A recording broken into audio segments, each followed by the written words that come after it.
So I know it's probably not often that you're doing a junket for a movie that you shot about 3 years ago, Right.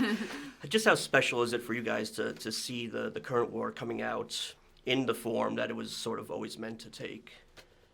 I'm very relieved that Alfonso really got that opportunity to revisit the film. I mean, I was very pleased with what I saw in Toronto, but I knew that Alfonso just had a lot more he wanted to do with it, and I'm glad he got that opportunity.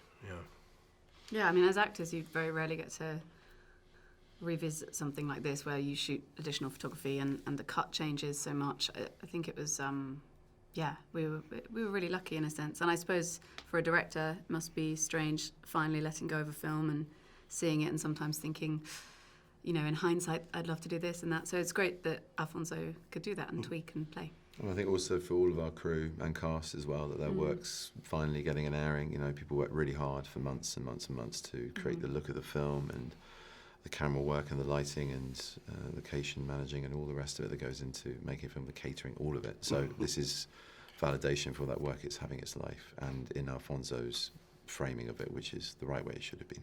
And I know that you were involved with it for even longer, about 4 years or so, and I'm sure you've seen it sort of evolve and change over that time. Is this the final cut sort of, does this resemble what you always sort of thought it was going to look like? I was never up for directing it, so I never had that vision in my head, you know what I mean? But and that was always an adventure. That's always a part of the adventure, which is really exciting. You know, you get the whiff of a good story or a good script, and then it's about amalgamating a team of creatives around that. And yeah, I guess it remains to be seen. Yeah, but I'm very excited that we're getting to see it now. You know, what I like about it is that, you know, your characters are such intense rivals, and yet they share very little screen time together. But, like, when they do, there's that, you know, electricity, sorry for the pun. What was it like for you guys when you got to finally shoot those scenes between these two characters?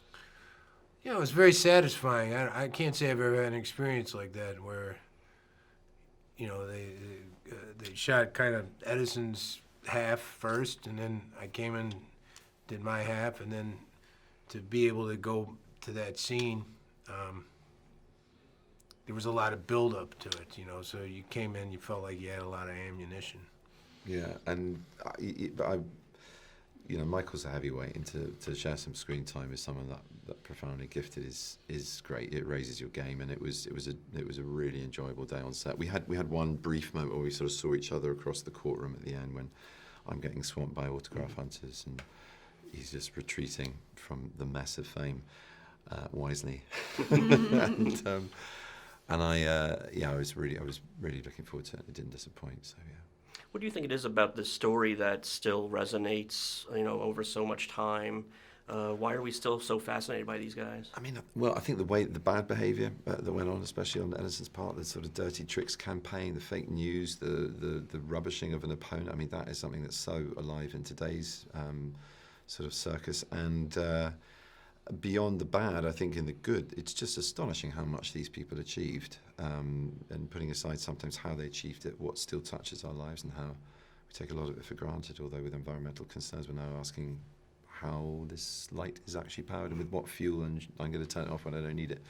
So it's changing now again. I actually read recently, I think it was 2012, the article, but it fascinated me that DC current might be back in vogue because all our tablets and computers and devices, as well as buildings that they want to be carbon neutral, therefore have a local supply of electricity, they work better with DC. You don't have to switch it from alternating into direct current, and that loses energy efficiency and costs heat as well. And huge servers like Google, which can't go offline, it's a complex thing. But anyway, all of that stuff. Sorry, I've just had a coffee. It's just fascinating. Make a sequel. Got time to make a sequel. Yeah. Tonight, things could change. Should we go for a ride? 3, 2, 1. Only one man would rise. So what's your trade? Inventor. Fix problems for idiots.